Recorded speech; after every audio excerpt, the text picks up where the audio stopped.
Morning. Hi friends. അപ്പോൾ ഇന്നത്തെ vlog നമുക്ക് സ്റ്റാർട്ട് ചെയ്യാം. അപ്പോൾ ഇതെന്തൊക്കെ സ്പെഷ്യൽസ് ആണെന്ന് നോക്കാം കേട്ടോ. അപ്പോൾ നമുക്ക് ഇന്നത്തെ ലഞ്ച് മെനു നോക്കാം നമുക്ക്.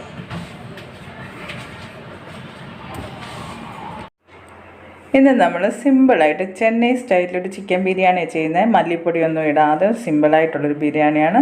അപ്പോൾ അതിന് ഞാൻ 1 kg സൂപ്പർ റൈസാണ് എടുത്തേക്കുന്നത്. അപ്പോൾ ഇതൊരു റിക്വസ്റ്റ് ചെയ്യുന്നതാണ്, സൂപ്പർ റൈസ് ചെയ്ത് കാണിക്കണമെന്ന് പറഞ്ഞുകൊണ്ട്. അപ്പോൾ ഇത് ഞാൻ ഇതിനകത്തിട്ട് നിങ്ങൾക്ക് എല്ലാ മെഷർമെൻറ്റും 1 kg ചിക്കൻ ബിരിയാണി ഉണ്ടാക്കാനുള്ള എല്ലാ മെഷർമെൻറ്റും ഞാൻ പറയുന്നുണ്ട്. അതുകൊണ്ട് എല്ലാവരും ശ്രദ്ധിച്ച് കാണുക. അപ്പോൾ ഞാനിവിടെ 1 kg റൈസ് കറക്റ്റായിട്ട് എടുത്തിട്ടുണ്ട്. അപ്പോൾ 1 kgക്ക് നമ്മൾ ചിക്കൻ എടുക്കുമ്പം നമ്മളൊരു 1.25 കിലോ ചിക്കനെങ്കിലും എടുക്കണം. ഇപ്പം ഞാൻ ആ 1 kg റൈസ് എടുത്തത് ഇപ്പം നമ്മൾ ഒരു നമ്മൾ കട്ട് ചെയ്യുന്നതിനൊക്കെ മുമ്പ് നമ്മളത് വെള്ളത്തിൽ കുതിർക്കാൻ വെച്ചേക്കണം. ഇപ്പം ഞാനൊരു ചിക്കൻ ഒരു 1.25 കിലോ എടുത്തിട്ടുണ്ട്. അപ്പം നമ്മൾ ചിക്കൻ ഇതാദ്യം നമ്മൾ മാരിനേറ്റ് ചെയ്ത് വെക്കുക. സാധാരണ ഇവിടെ ആരും മാരിനേറ്റ് ചെയ്യത്തില്ല, പക്ഷെ ഞാൻ ചെയ്യുമ്പോൾ എപ്പോഴും കുറച്ച് തൈരിൽ കുറച്ച് മഞ്ഞൾപ്പൊടിയും മുളക് പൊടിയും ഉപ്പും ഇട്ട് ഒന്ന് മാരിനേറ്റ് ചെയ്ത് വെക്കും. കാരണം നമ്മൾ ഉണ്ടാക്കുന്ന സമയം വരെ ആ ചിക്കനിലൊന്ന് പിടിച്ചിരിക്കും. അപ്പോൾ നല്ലൊരു ടേസ്റ്റ് ആയിരിക്കും. അപ്പോൾ ഞാനിവിടെ തൈര് ഇട്ട് കൊടുത്തു, ഉപ്പിട്ട് കൊടുത്തു, കുറച്ച് മുളക് പൊടി ഇട്ട് കൊടുത്തു, മഞ്ഞൾപ്പൊടി ഇട്ട് കൊടുത്തു. എന്നിട്ട് ഇതെല്ലാം കൂടെ മിക്സ് ചെയ്ത് നമുക്ക് മാറ്റി വെക്കാം. അപ്പോൾ ഇതൊരു സിമ്പിളായിട്ടുള്ള ചിക്കൻ ബിരിയാണിയാണ്. എല്ലാവർക്കും പെട്ടെന്ന് തന്നെ ചെയ്യാൻ പറ്റുന്നതുമാണ്. അപ്പോൾ ഇതിൻ്റെ ഗ്രാം കണക്ക് എല്ലാം ഞാനിതിൽ പറയുന്നുണ്ട്. അപ്പോൾ എല്ലാവരും ഇത് ശ്രദ്ധിച്ച് കാണുക. ഒത്തിരി പേര് എന്നോട് ചോദിച്ചു 1 kg മെഷർമെൻറ്റിൽ ഈ ചെന്നൈ ബിരിയാണിയുടെ ഒരു മെഷർമെൻറ്റ് പറയാമോ, എല്ലാവർക്കും ബൾക്കായിട്ട് ചെയ്യാനാന്ന് പറഞ്ഞു. അപ്പം ഞാൻ ഇന്നത്തെ ബിരിയാണിയിൽ നമ്മൾ ചെന്നൈ ബിരിയാണി 1 kg എങ്ങനെയൊക്കെയാണ് ചെയ്യേണ്ടതെന്നാണ് പറയുന്നത്. അപ്പം ഓരോരുത്തർക്ക് ബർത്ത്ഡേ പാർട്ടിക്കോ അങ്ങനെയൊക്കെ ചെയ്യാൻ, ഗസ്റ്റ് വരുമ്പോൾ ചെയ്യാനാന്ന് പറഞ്ഞു. അപ്പം ഞാൻ പറയുന്ന ഇതേ മെഷർമെൻറ്റ് നിങ്ങൾ എത്ര 1 kg കൂടുതൽ എടുക്കുകയാണെങ്കിൽ അതിനനുസരിച്ച് കാൽക്കുലേറ്റ് ചെയ്തെടുത്താൽ മതി. അപ്പം ഞാൻ ഇന്ന് 1 kgയുടെ മെഷർമെൻറ്റ് ഞാൻ പറയാം. അപ്പോൾ അതെല്ലാവരും ശ്രദ്ധിച്ച് നോക്കുക കേട്ടോ. ഇപ്പം നമുക്ക് 1 kg ബിരിയാണിക്ക് ഞാൻ പറയുന്ന അളവുകൾ ശ്രദ്ധിച്ചോണം. ഇപ്പം നമുക്കൊരു 100 ഗ്രാം 1 kgക്ക് 100 ഗ്രാം ഇഞ്ചിയാണ് വേണ്ടത്. ഇപ്പം ഇഞ്ചി നമുക്ക് ഒരു 100 ഗ്രാം, ജിഞ്ചർ നമുക്ക് ഒരു 100 ഗ്രാം വേണം. അതേമാതിരി വെളുത്തുള്ളി നമുക്ക് ഒരു 50 ഗ്രാം. ചിലർ ഈക്വൽ ക്വാണ്ടിറ്റിയിൽ ഇടുന്നവരുണ്ട്, പക്ഷേ എനിക്ക് ഇച്ചിരി കൂടെ നല്ലതായിട്ട് തോന്നിയിട്ടുള്ളത് ഇഞ്ചിയുടെ ഫ്ലേവർ കൂടുതൽ നിൽക്കുമ്പോഴാണ് നമ്മുടെ ബിരിയാണി നല്ലതായിട്ട് വരിക. അപ്പം വെളുത്തുള്ളി ഒരു 50 ഗ്രാം എടുക്കുമ്പം ഇഞ്ചി നമ്മൾ ഒരു 100 ഗ്രാം എടുക്കുക. അപ്പോൾ ഇത് രണ്ടും 150 ഗ്രാം. അപ്പോൾ അത് രണ്ടും കൂടെ അരച്ച് വെക്കണം. പിന്നെ പച്ചമുളക് എരിവിൻ്റെ അനുസരിച്ച് ഒരു 3-4 പച്ചമുളക് എടുക്കുക. ഞാനിപ്പോൾ ഇവിടെ ഇത് എരിവ് കുറവായതുകൊണ്ട് തന്നെ ഒരു 5 പച്ചമുളക് എടുത്തിട്ടുണ്ട്. അത് നിങ്ങൾ വലിയ പച്ചമുളക് ഇടുന്നെങ്കിൽ ഒരു 3-4 എടുക്കുക. പിന്നെ ഉള്ളി നമുക്ക് 1 കിലോയ്ക്ക് 400 ഗ്രാമാണ് വേണ്ടത്. നിങ്ങൾ ഇതിൻ്റെ സ്കിൻ എടുക്കുന്നതിന് മുമ്പ് ഒന്ന് നോക്കിയിട്ട് ഒരു 400 ഗ്രാം ഉള്ളി എടുക്കുക. പിന്നെ പുളിപ്പുള്ള ടൊമാറ്റോ ആണെങ്കിൽ 300 ഗ്രാം, പുളിപ്പില്ലാത്തതാണെങ്കിൽ 400 ഗ്രാം തന്നെ ടൊമാറ്റോ എടുത്തോളൂ. ഈക്വൽ ക്വാണ്ടിറ്റി തന്നെ എടുത്തോളൂ. പുളിപ്പുള്ള ടൊമാറ്റോ കുറച്ച് പേര് ഉപയോഗിക്കുമ്പം നമ്മൾ തൈരും ഒക്കെ ഇടുമ്പോൾ പുളിപ്പ് കൂടിപ്പോയിരിക്കാം. നിങ്ങൾ അന്നേരം ഒരു 300 ഗ്രാം എടുത്താൽ മതി. പുളിപ്പ് ഇല്ലാത്തതാണെങ്കിൽ 400 ഗ്രാം. പിന്നെ ഒരു പാതിക്കെട്ട് കൊത്തമല്ലിയും പുതിന, ഇത്രയേ നമുക്ക് ആവശ്യമുള്ളൂ. പിന്നെ തൈര് ഒരു 200 ml എടുത്ത് വെച്ചേക്കണം. 200 ml തൈര് നമ്മൾ എടുത്ത് വെച്ചേക്കണം. 200 ml തൈരാണ് 1 kg നമ്മുടെ ചിക്കൻ ബിരിയാണി ഉണ്ടാക്കാൻ. പിന്നെ അതുപോലെ മുളക് പൊടി നമുക്ക് ഒരു 10 ഗ്രാം മുളക് പൊടി, 1 കിലോയ്ക്ക് 10 ഗ്രാം മുളക് പൊടി. കാശ്മീരി ചില്ലി ആണെങ്കിൽ മാത്രം നിങ്ങൾ അങ്ങോട്ട് എരി ഇച്ചിരി കൂടുതൽ വേണമെങ്കിൽ ഒരു 10 തൊട്ട് 15 ഗ്രാം വരെ ഇട്ട് കൊടുക്കാം. കാരണം എരിവുള്ള മുളക് പൊടി ആണെങ്കിൽ 10 ഗ്രാം കറക്റ്റ്. അപ്പം ഇത്രയൊക്കെ ഉള്ളൂ നമുക്ക് ആവശ്യം. പിന്നെ ചിക്കൻ ആണെങ്കിൽ ഇവിടെ ചെന്നൈയിൽ ചെയ്യുമ്പോൾ ചിക്കൻ മാരിനേറ്റ് ചെയ്യത്തില്ല. അങ്ങനെ ആരും ചിക്കൻ ഡയറക്റ്റ് ഇട്ട് കൊടുക്കുകയാണ് ചെയ്യുന്നത്. പക്ഷേ ഞാൻ നമ്മുടെ വീട്ടിലിപ്പോൾ ചെയ്യുമ്പോൾ നമ്മുടെ കുട്ടികളുടെ ഇഷ്ടം അനുസരിച്ചല്ല ചെയ്യുന്നത്. അപ്പോൾ നമുക്ക് ആ ചെന്നൈ ബിരിയാണിയിലെ കളർ അധികം അങ്ങോട്ട് കാണാത്തതുകൊണ്ട് ഞാൻ ഒന്ന് മാരിനേറ്റ് ചെയ്ത് വെച്ചിട്ട് ബിരിയാണി ചെയ്യുമ്പോൾ ആ ചിക്കന് നല്ലൊരു കളറും ഒക്കെ കാണും. കുഞ്ഞുങ്ങൾക്ക് ഇച്ചിരി ഒരു ഇഷ്ടപ്പെടുന്ന രീതിയിൽ. അപ്പം നിങ്ങൾ ഇതൊക്കെ ശ്രദ്ധിച്ചാൽ മതി. ഇത്രയേ ഉള്ളൂ, സിമ്പിൾ ബിരിയാണിയാണ്. പിന്നെ ബൾക്കായിട്ട് ചെയ്യുന്നവർ ചെയ്യുന്നവരാണെങ്കിൽ യൂണിറ്റി റൈസ് ഉപയോഗിക്കുന്നതായിരിക്കും നല്ലത്. എല്ലാവരും എന്നോട് ചോദിക്കാറുണ്ട് ഏത് റൈസാണ് വേണ്ടതെന്ന്. ഇപ്പോൾ ബൾക്കായിട്ട് ചെയ്യുന്നവർ യൂണിറ്റി റൈസ് ഉപയോഗിക്കാം. പിന്നെ അതുപോലെ നമ്മൾ ഇതിൽ ദം ഇട്ട് ചെയ്യുമ്പോൾ റൈസിനകത്ത് തന്നെ ചിക്കനകത്ത് തന്നെ റൈസും ഇട്ട് ചെയ്യുന്നവരാണെങ്കിൽ നമ്മൾ മേളിലും താഴെയും ദമ്മ് കൊടുക്കണം. ഇതിപ്പോൾ ഞാൻ റൈസ് ഒന്ന് വേവിച്ചിട്ട് ഇതിലോട്ട് ഇടുവാണെങ്കിൽ നമുക്ക് താഴെ നമ്മുടെ ഗ്യാസിൽ ചെയ്യാൻ സുഖമാണ്. നമുക്ക് ഒന്നും അധികം ദമ്മിൻ്റെ ഒന്നും ആവശ്യം വരത്തില്ല. സ്ലോയിൽ വെച്ച് കൊടുത്താൽ മതി. അപ്പോൾ ഇങ്ങനെയുള്ള ചെറിയ ചെറിയ കാര്യങ്ങൾ. നല്ല നീളത്തിൽ അരി വേണമെന്ന് പറയും ചിലർക്ക് നല്ല കുഴഞ്ഞ് വേണമെന്ന് പറയും. ഇപ്പം നിങ്ങൾക്ക് വേണ്ടി ഞാൻ നീളത്തിൽ അരി ഇന്ന് കാണിക്കുകയാണ്. പക്ഷേ ഇവിടെ ആർക്കും നീളത്തിൽ അരി ഇഷ്ടമല്ല. ഇവിടെ എല്ലാം കുഴഞ്ഞ് തിന്നണമെന്നാണ് ഇഷ്ടം. പക്ഷേ ഞാൻ ഇന്നിപ്പം നിങ്ങൾക്ക് വേണ്ടി ഇങ്ങനെ രീതിയിൽ കാണിക്കുക. അപ്പോൾ ഒത്തിരി പേര് ചോദിച്ചൊരു കാര്യമാണ്. അപ്പോൾ ഇത് നമ്മൾ ഇതേ രീതിയിൽ ഞാൻ ചെയ്യുന്ന രീതി നിങ്ങൾ അതേപോലെ ചെയ്ത് കഴിഞ്ഞാൽ നിങ്ങൾക്കും ആ 1 kg നിങ്ങൾക്ക് എത്ര ആവശ്യമുണ്ടോ, 2 kg വേണോ, 3 kg വേണോ, അപ്പോൾ ഇതിൻ്റെ എത്ര അളവുകൾ നിങ്ങൾ കൂട്ടി ചെയ്താൽ മതി. അപ്പോൾ നമുക്ക് ബിരിയാണി ചെയ്യാൻ തുടങ്ങാം. അപ്പോൾ ആദ്യം തന്നെ നമ്മൾ റൈസ് വെള്ളത്തിൽ ഇട്ട് വെച്ചിട്ടുണ്ട്. ഞാൻ ഇന്നിവിടെ യൂസ് ചെയ്യുന്നത് സൂപ്പർ റൈസാണ്. അപ്പോൾ എനിക്കൊരു റിക്വസ്റ്റ് വന്നിട്ടുണ്ടായിരുന്നു സൂപ്പർ റൈസ് ചെയ്ത് കാണിക്കാൻ. അപ്പോൾ സൂപ്പർ റൈസാണ് ഇന്ന് ചെയ്യുന്നത്. അല്ലെങ്കിൽ നമുക്ക് യൂണിറ്റി റൈസ് ഉപയോഗിക്കാം, ടൈബർ ഉപയോഗിക്കാം. ഇതൊക്കെ നല്ല റൈസാണ്.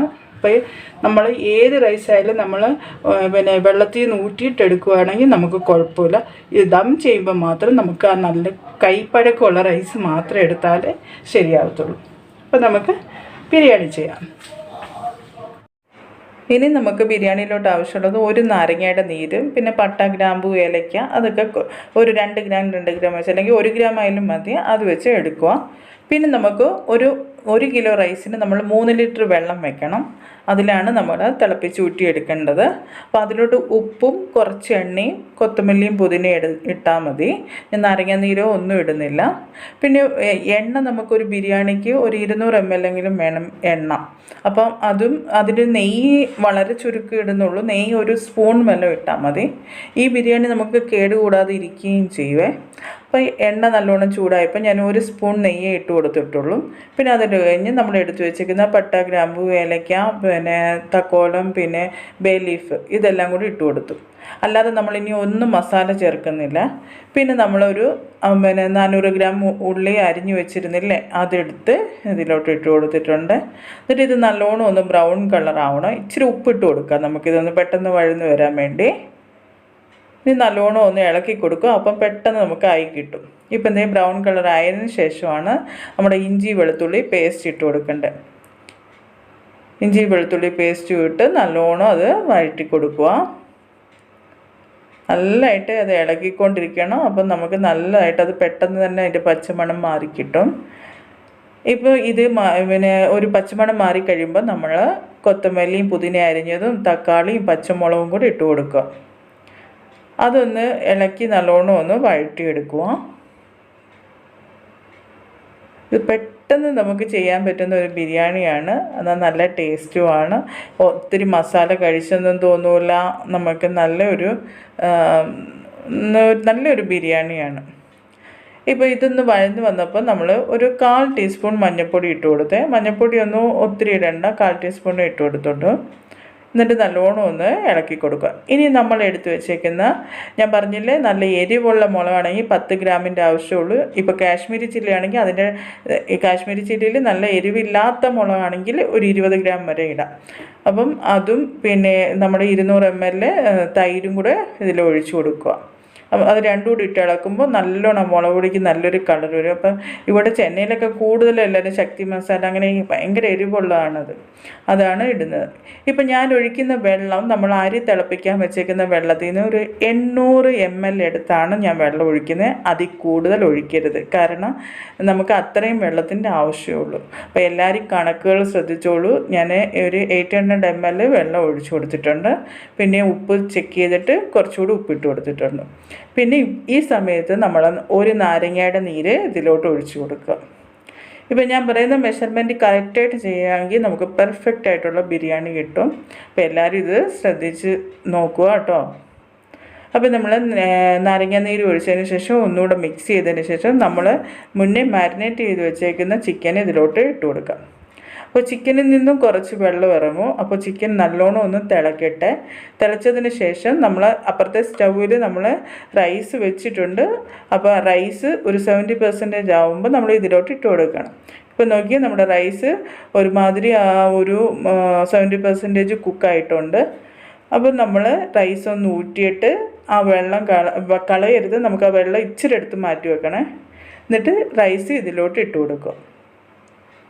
ഇനി റൈസും ചിക്കൻ്റെയും കൂടെ വെള്ളത്തിൻ്റെ അളവ് നമ്മളെങ്ങനെ കണക്ക് കൂട്ടുന്നതെന്ന് വെച്ചാൽ, ഇപ്പം ഈ റൈസ് ഒന്നും ഓവറായിട്ട് മിക്സ് ചെയ്യൽ, ജസ്റ്റ് ഇങ്ങനെ വിടർത്തി കൊടുക്കുകയേ ചെയ്യാവുള്ളൂ. ഇതിങ്ങനെ കൊടുക്കുന്ന സമയത്ത് റൈസും ചിക്കനും ഒരേ ലെവൽ വെള്ളത്തിൽ നിൽക്കണം കേട്ടോ. അങ്ങനെ നോക്കുമ്പോൾ വെള്ളം കാണണം. അപ്പോൾ ഇപ്പം നമുക്ക് ഇച്ചിരി വെള്ളം കുറവാണ്. അപ്പം ഞാൻ ആ ചൂടുവെള്ളത്തിൽ നിന്ന് ഇച്ചിരി എടുത്ത് ആ വെള്ളം മുകളിലായിട്ട് ഒഴിച്ചു കൊടുത്തു. അപ്പോൾ നോക്കിക്കുക, നിങ്ങൾക്കത് ശ്രദ്ധിച്ചാൽ കാണാം. ആ റൈസ് ഒന്ന് ഇടയിൽ നോക്കുമ്പോൾ വെള്ളം നമുക്ക് കാണാം. അതാണ് നമ്മുടെ ബിരിയാണിയുടെ കണക്ക്. ഓവറായിട്ട് വെള്ളം ഒഴിച്ചാലാണ് നമ്മുടെ ബിരിയാണി കുഴഞ്ഞു പോകുന്നത്. അപ്പം ഈ അളവിൽ എടുത്തു കഴിഞ്ഞാൽ നമ്മുടെ ബിരിയാണി പെർഫെക്റ്റ് ആയിട്ട് വരും. ഇനി മൂടി വെച്ച് സിമ്മിലിട്ട് നമ്മൾ കുക്ക് ചെയ്തെടുത്താൽ മതി. നമ്മുടെ ബിരിയാണി റെഡി. ഇനിയും അത് ഓവറായിട്ട് ഇളക്കരുത്. സൈഡിൽ നിന്ന് ഇങ്ങനെ എടുത്തെടുത്ത് നമ്മുടെ ബിരിയാണി എടുക്കാവുള്ളൂ. അല്ലെങ്കിൽ പെട്ടെന്ന് ചൂടിലാകുമ്പോൾ അത് കുഴഞ്ഞു പോകും. അപ്പോൾ നമുക്ക് ഒത്തിരി നേരം ദമ്മിലൊന്നും വെക്കേണ്ട ആവശ്യമില്ല. പെട്ടെന്ന് തന്നെ നമുക്ക് ബിരിയാണി റെഡിയായി കിട്ടും. നമ്മുടെ ചിക്കനൊന്നും ഓവറായിട്ട് ഉടഞ്ഞൊന്നും പോകത്തില്ല. കറക്റ്റ് വേവായിരിക്കും, നല്ല സോഫ്റ്റായിട്ടിരിക്കും. നമ്മുടെ പെർഫെക്റ്റ് ആയിട്ടുള്ള ബിരിയാണി റെഡി ആയിട്ടുണ്ട്. ഇനി എല്ലാവരും മെഷർമെൻറ്റ് അറിയത്തില്ലെന്ന് പറയരുത്. ഓരോരുത്തരിങ്ങനെ വിളിച്ച് ചോദിക്കുമ്പോൾ ഞാൻ പറഞ്ഞ് കറക്റ്റായിട്ട് ഞാനൊരു വീഡിയോ ഇട്ടേക്കാമെന്ന്. അപ്പം ഞാൻ അച്ചുവിനോട് പറഞ്ഞപ്പോൾ അച്ചു ഇങ്ങനെ ചെറുതായിട്ടൊന്ന് കുടഞ്ഞു തന്നു. ഇവിടെ ഇവർക്ക് ഇങ്ങനെ നല്ലതായിട്ട് കുഴഞ്ഞിരിക്കണം ബിരിയാണി. പിന്നെ ഇപ്പോൾ വീഡിയോയ്ക്ക് ആയതുകൊണ്ട് മാത്രം ഇങ്ങനെ അധികം കുഴയാതെ എടുത്തതാണ്. അപ്പം നല്ല അടിപൊളി ബിരിയാണി റെഡി. എല്ലാവരും ഇത് ചെയ്ത് നോക്കുക. നിങ്ങൾക്ക് ഗസ്റ്റൊക്കെ വരുമ്പോൾ പെട്ടെന്ന് ചെയ്യാനുള്ള പറ്റിയതാണ്. അതുപോലെ ബർത്ത്ഡേ പാർട്ടിക്കായാലും നിങ്ങൾ പേടിക്കാതെ തന്നെ, ഈ റൈസ് നമ്മൾ സെപ്പറേറ്റ് എടുക്കുന്നതുകൊണ്ട് നമുക്ക് പേടിക്കാതെ തന്നെ എടുക്കാൻ പറ്റും. അപ്പം ഞാൻ പറഞ്ഞ 1 കിലോയുടെ മെഷർമെൻറ്റിൽ നിന്ന് നിങ്ങൾ എത്ര കിലോ കൂട്ടുന്നോ അതിനനുസരിച്ച് ആ മെഷർമെൻറ്റിൻ്റെ അളവ് കൂട്ടി നിങ്ങൾ എടുത്താൽ മതി. നിങ്ങൾക്കും വീട്ടിൽ ബർത്ത്ഡേ പാർട്ടിക്കായാലും ഗസ്റ്റ് വരുമ്പോഴായാലും എല്ലാം നിങ്ങൾക്കും ചെയ്യാൻ പറ്റും. നല്ല പെർഫെക്റ്റായിട്ട് ബിരിയാണി ചെയ്യാൻ പറ്റും. അപ്പോൾ എല്ലാവരും ട്രൈ ചെയ്ത് നോക്കുക. ട്രൈ ചെയ്ത് നോക്കി എന്തെങ്കിലും ഡൗട്ട്സ് ഉണ്ടെങ്കിൽ എനിക്ക് കമൻസായിട്ട് ചോദിക്കുക. അപ്പം ഞാൻ അതിന് ആൻസർ ചെയ്യുന്നതായിരിക്കും. അപ്പോൾ എല്ലാവരും ഈ അടിപൊളി ബിരിയാണി ഉണ്ടാക്കുക കേട്ടോ. അപ്പം നമ്മൾ ഇടുന്ന വീഡിയോകളൊക്കെ ഇഷ്ടപ്പെടുന്നുണ്ടെങ്കിലും നിങ്ങൾക്ക് ഏതെങ്കിലും റെസിപ്പി വേണമെങ്കിലും നിങ്ങൾ കമൻറ്റ് ബോക്സിലിടുക. അപ്പം നമുക്ക് ഇതുപോലെയുള്ള നല്ല നല്ല വീഡിയോ ആയിട്ട് ഞാൻ ഉടൻ വരുന്നതായിരിക്കും. നമുക്ക് അടുത്ത വീഡിയോയിൽ കാണാം. Bye friends.